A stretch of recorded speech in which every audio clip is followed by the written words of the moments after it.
राजा भैया के बारे में आप हमें थोड़ा कुछ बताइए। हाल ही में अभी ये फिल्म रिलीज होने वाली है, इसमें ये फिल्म आप क्यों कर रहे हैं, मतलब स्क्रिप्ट में क्या देखा आपने? राजा भैया जब फिल्म की बात निकली तो शुरू में मैं पिक्चर कर नहीं रहा था। बाद में सब्जेक्ट पसंद नहीं आ रहा था किसी भी तरह से, और जब अल्टीमेटली बात निकली कि इस सब्जेक्ट को रमन भैया के साथ किया जा सकता है, तो रमन भैया की वजह से मैंने ये फिल्म फिर कर ली, क्योंकि वो मेरे बहुत ही फेवरेट व्यक्तियों में से भी हैं और बहुत ही फेवरेट, मतलब कि उनकी जो फ्रेमिंग होती है, उनकी जो सीरियल्स भी मैंने जो देखे हैं उनमें एक गीलापन होता है, उनमें एक भावुकता होती है।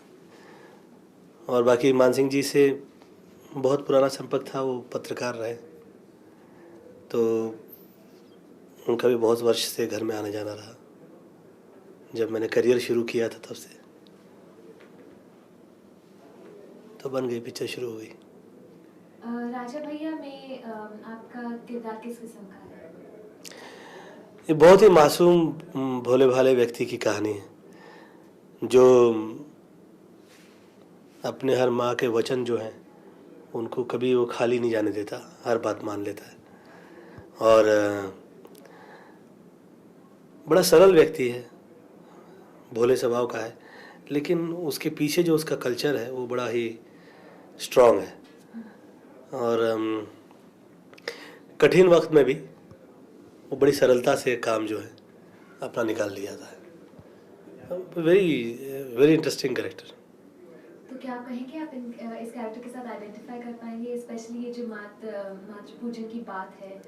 ये कैरेक्टर के साथ आप मोस्ट प्रोबेबली जितने भी उत्तर भारतीय लोग हैं, दिल्ली यूपी उस तरफ के, जो सभी आइडेंटिफाई ऑलमोस्ट करेंगे, क्योंकि अपनी माँ की दो बात सभी सुन ही लेते हैं, सभी बात मानते हैं। और गांव खेड़े में जो लोग बहुत पसंद किए जाते हैं, सबको बड़े प्रिय होते हैं, जिनका चरित्र बड़ा प्रिय होता है सबको ऐसे लोग जो हैं जब कभी किसी मुसीबत में आते हैं, कष्ट में आते हैं, तो सब मिल के सहयोग करते हैं कि किस तरह से वो उस मुसीबत से निकले। और उनका अपना जो सोचने का तरीका होता है, उनकी रिवेंज में भी एक सांस्कृतिक एक बर्ताव होता है जिसमें उससे सुधारने तक विचार करते हैं, जिससे रिवेंज ले रहे हैं। तो उनकी जो रिवेंज जो है, वो दुश्मनी जो है, वो केवल सुधारने तक सीमित होती है, तो बड़ी प्यारी होती है, वो बड़ी क्यूट होती है। तो बड़ी वो पिक्चर के अंदर वो Raman ji is highlight in the film.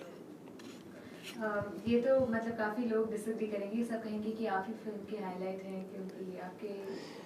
मुझे ऐसा लगता है कि मैं एक गीली मिट्टी की तरह हूँ जो चाहे जैसी मूर्ति बना ले। मूर्ति बनाते तो डायरेक्टर ही हैं अल्टीमेटली, स्क्रिप्ट, गाने लाना और सीन्स क्रिएट करना, ये सब उनका ही होता है। तो हम तो सिर्फ अपने आप को पेश कर देते हैं, और जितना जो कुछ भी थोड़ा बहुत कर सकते हैं अपने दायरों में उतना करते हैं। क्या आप खुद को हर एक कैरेक्टर में डालते हैं, मतलब आप अपने खुद के व्यक्ति को कितना एक किरदार में डालते हैं हर फिल्म जो आप करते हैं? जितना कि किरदार के लिए ज़रूरत हो। किरदार से बाहर निकलकर मैं कोई चीज़ करने का प्रयास नहीं करता। कभी कभी हमारे मन में और हमारे मस्तिष्क में अनेक प्रकार की बातें आती हैं कि ऐसा कर देंगे तो ज़्यादा एंटरटेनमेंट हो जाएगी, वैसा कर देंगे तो सीन बहुत इंटरेस्टिंग हो जाएगा। लेकिन वो पिक्चर का जो कैरेक्टर है वो उसका ज़्यादा विचार करना चाहिए बनस्पत के हम अपना सोचें। तो अपनी बातें जो हैं उसको हटा देनी होती है।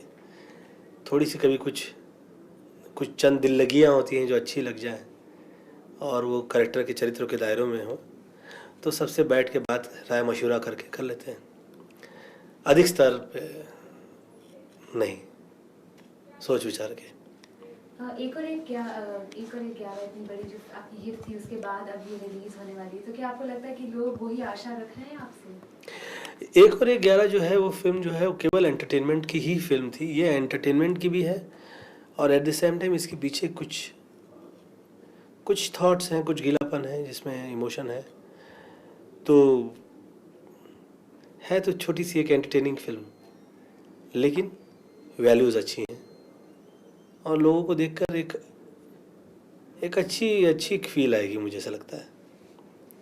पहले आप जितनी फिल्में करते थे, आपकी काफ़ी फिल्में हमें देखने मिलती थी। आजकल आप थोड़े सिलेक्टिव हो गए हैं, आप मतलब थोड़े चूज़ी हो गए थोड़ा हैं। ज़्यादा हो गया हूँ। तो इसकी क्या वजह है? मुझे ऐसा लगा कि रिपीटेटिव ना हो जाए हर बात, हर फिल्म। लिखने के लिए चंद हाथ जो हैं वो हमारे पास, उनकी जो फीलिंग्स हैं और उनकी जो वे ऑफ राइटिंग है वो सीमित होती है हर व्यक्ति की।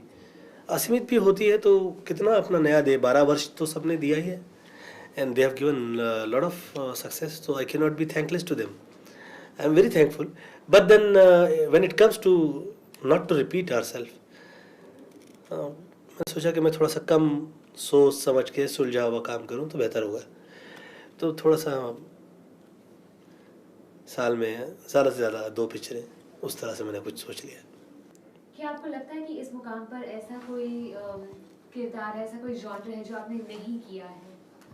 अनेक ऐसे किरदार हैं जो मैंने नहीं किए हैं, क्योंकि मैंने जो एंटरटेनमेंट की तरफ मैं निकल गया, तो दूसरा सारा खाका जो है अभी तक खाली पड़ा है मेरे लिए। कलाकार जो होता है, एक स्टार के लिए एक दायरा होता है चंद कैरेक्टर्स करने का, चंद फिल्म करने का, बट एक्टर के लिए कोई दायरा नहीं होता। एक्टर जो है वो हर बार पैदा हो सकता है, हर बार नए रूप से आ सकता है और नए नए चरित्र निभा सकता है। तो एक नए सिरे से मैं अपने आप को पेश करना चाहता हूँ, जिसमें इन मर्यादाओं में ना फंसूँ मैं, कि मुझे ये करना चाहिए और ये नहीं करना चाहिए, और वही अच्छा लगेगा, वो अच्छा नहीं लगेगा। I don't to do that. क्या आपको लगता है कि आप कॉमेडी के एब्सोल्यूट अनडिस्प्यूटेड नंबर 1 किंग हैं? मैं अपने मुंह से क्यों बोलूँ, आप बाहर पूछिए लोगों से, लोग कहेंगे आपको। मैं ये कहूँगा कि कॉमेडी से बहुत रिलीफ मिलता है लोगों को भी, जो देखते हैं, जो परफॉर्म कर रहा होता है उसको भी अनेक आशीर्वाद मिलते हैं, और मुझे तो बहुत बड़ी सक्सेस भी मिली by the grace of God. और क्योंकि अब मैं अफोर्ड कर सकता हूँ, साल में 2 ही पिक्चर करूँगा, तो स्ट्रेस इमोशन से मुझे होने का चांस कम है, तो इसीलिए मैंने विचार किया कि मैं हर तरह का सिनेमा पेश करूँ सबके सामने। जब आप अपनी खुद की फिल्में देखते हैं तो क्या आपको बहुत ही हंसी आती है कि आप मतलब सीन के टाइम? मैं एकदम साधारण व्यक्तियों की तरह बैठता हूँ, हंसता हूँ, अच्छी लगती है तो अच्छा बोलता हूँ, बुरी लगती है तो बोल देता हूँ। लेकिन रिलीज़ और रिलीज़ के बाद ये 2 एक अलग वो होते हैं, हमेशा रिजल्ट्स होते हैं। एक्टर जो है एक पर्टिकुलर लिमिट तक ही सोच पाता है, उसके बाद जब पिक्चर जब रिलीज़ होती है तो पब्लिक में जाकर कुछ और हो जाती है। जहाँ हम नहीं भी सोचते वहाँ पे भी लोग रिएक्ट करते हैं। तो हर बार ऐसा लगता है कि कुछ नए इम्तिहान में बैठे हैं, और क्या रिजल्ट होगा देखिए अभी। ये जो आपका एक स्टाइल बन गया है, सब लोग कहते हैं अगर कोई आपके जैसे डांस करे या मूव्स करे, आप वो उसको टाइटल दे दिया जाता है गोविंदा स्टाइल। तो ये मतलब कैसे हुआ कि आपको पता था कि आपका जो डिस्टिंक्टिव स्टाइल है एक मतलब ट्रेंड ही बन जाएगा? नहीं, मुझे नहीं पता था। मैं सिर्फ ईमानदारी और मेहनत से मैंने काम किया, और मेरी कोई ट्रेंड बनाने की मैंने सोची नहीं थी, और ना मेरा विचार था। ये कृपा है, कृपा से हो गया, इट हैपेंड।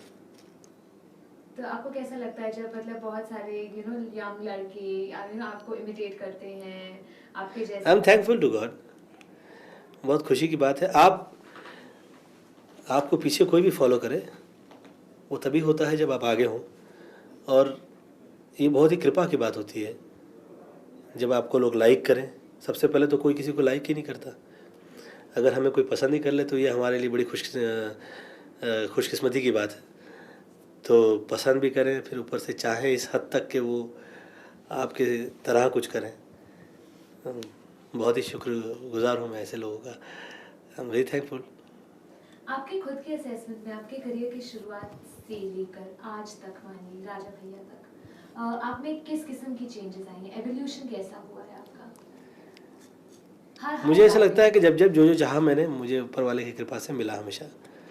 और जब म्यूज़िकल किया तो मिला, एक्शन किया तो मिला, कॉमेडी किया तो मिला। और अब मैं कुछ ऐसा सिनेमा करना चाहता हूँ जो यूनिवर्सली लेवल पर एक्सेप्ट हो, लोग पसंद करें, जिसमें बहुत ह्यूमन इंग्रेडिएंट्स हो जो लोगों को छुए। तो लेट्स सी, लेट्स होप। नहीं मैं और आपके जो स्पेसिफिक अंदाज है ड्रेस करने का और डांस करने का, आपको आपके मुताबिक क्या वो बदला है सालों में? अवश्य रूप से बदल ही गया, डेफिनेटली। जब से छप्पर फाड़ के से पहले से ही मैंने वो डिसाइड कर लिया कि हर चीज़ थोड़ी थोड़ी सी बदलती जाए, बदलती जाए, बदलती जाए। और जब भी चीज़ कोई बदलती है तो वो अपना समय लेती है, तो अपना समय लेकर वो अपने से काम हो जाएगा। ठीक है, Thank you. Wish you all the luck for